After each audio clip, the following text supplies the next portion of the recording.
Hello, you wonderful people. I know I've talked about having the series of the sea creatures on my channel, and it's going on. The next video will be one of the series again, but I wanted to share the painting process of this puppy with you too. This puppy was a commission that I had from a friend. It's A5 and it's painted on Lanaquarelle paper from Hahnemühle. It's 100% cotton and it's very nice to paint with. I used my Schmincke palette, as you can see on the left side, and the silver black velvet brushes, which I use pretty often because I like them. They hold a lot of water and paint, and I can work pretty precise using them, as you probably have seen in my other videos. So, the puppy is the second puppy that I've painted, and the commission was placed after I've painted this other puppy for the greeting card that I've made. Custom greeting card, because I love making those. I love making custom greeting cards and I love painting flowers, but even more animals. I don't know, it's a mood thing. Do you feel sometimes too like you're in the mood to paint a specific thing, a specific flower, specific animal, landscape, tree, I don't know, portraits?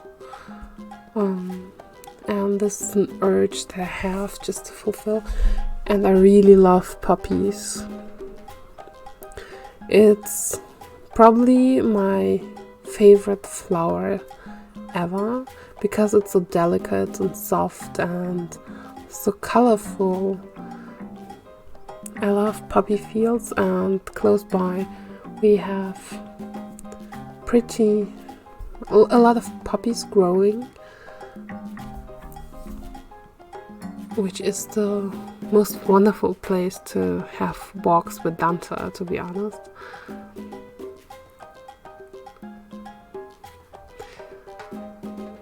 So to paint this puppy, I pre-sketched it. This is something you probably have seen in the beginning. Then I added some indigo for the background and starting to shape the petals.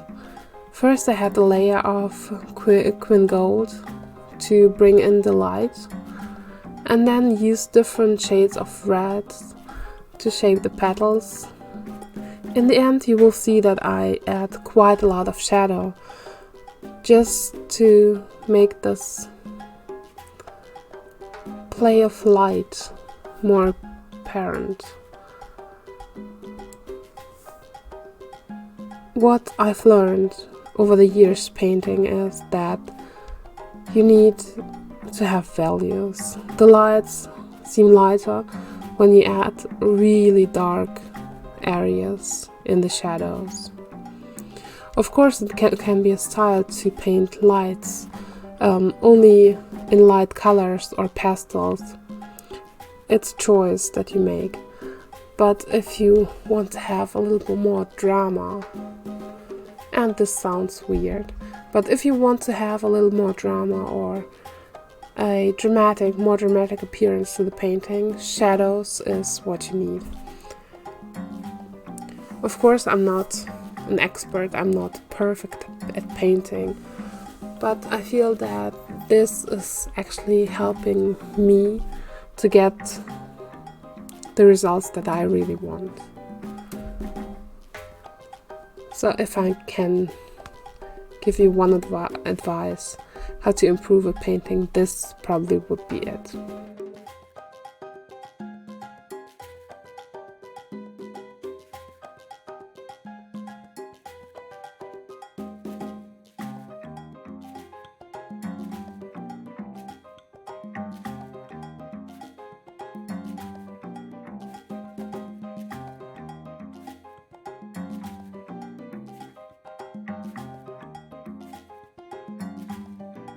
During the painting process, I add additional shadows, as you can see, deepen the colors so that the flower isn't uniform and doesn't have all the same colors on all the petals. And what I do too is adding just a tiny bit of white back. Using white ink was one of the best things that I found useful in watercolors.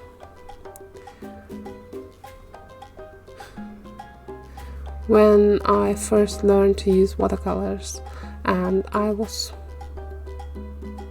still in kindergarten back then, my mother used to paint and she painted gorgeously. So she taught me to think ahead and leave out the whites, etc. And I was never able to do that. So basically I always was unhappy with my watercolors, and she was strict. She didn't allow me to use other mediums with that, and I wasn't creative enough to do so on my own back then. So I was unhappy with what I made, not only in kindergarten but also throughout school. Especially when I was around 13, 14, 15, I stopped using watercolors. I made portraits a lot.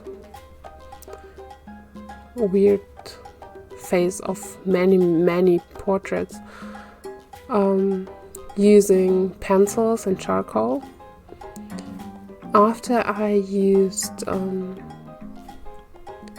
acrylics for more realistic work, as well as oils. And then I stopped making art for a long time and just went back into art a few years ago.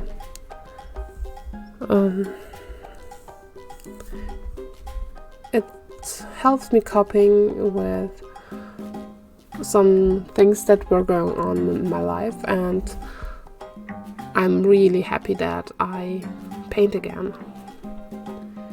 But when I went back into painting, I tried work with acrylics again.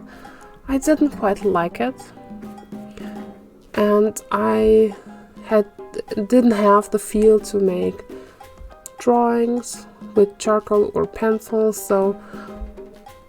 But I was fascinated with watercolors and how they move, so I got a cheaper set, a student grade set of watercolors, tried them out. I loved it, and that's how my collection and passion for watercolors grew.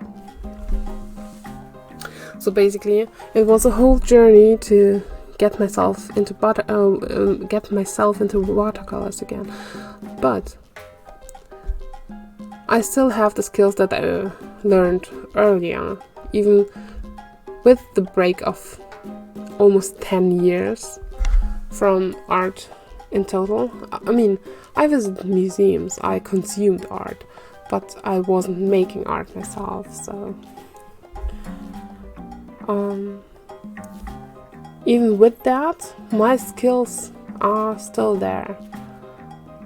They're not as good anymore, because drawing needed time to get the muscle memory back, needed some time to get the techniques right, to learn it again. But I think I'm on a good way, and I feel like I'm improving slowly, which I like. And I hope this gives hope to everyone who wants to learn, because it's not impossible. It just needs time, and we have to be a little bit patient with ourselves, patient with what we can do. It doesn't happen overnight. It doesn't happen within one painting and you know all the techniques. It's practice.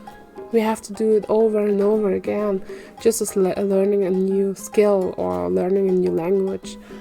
It's all about practice and repetition, and well, sometimes it's about adding a little white highlights or details, which makes a painting so much better, as I'm doing right now with a little tiny brown thingies or black thingies in the center of the flower.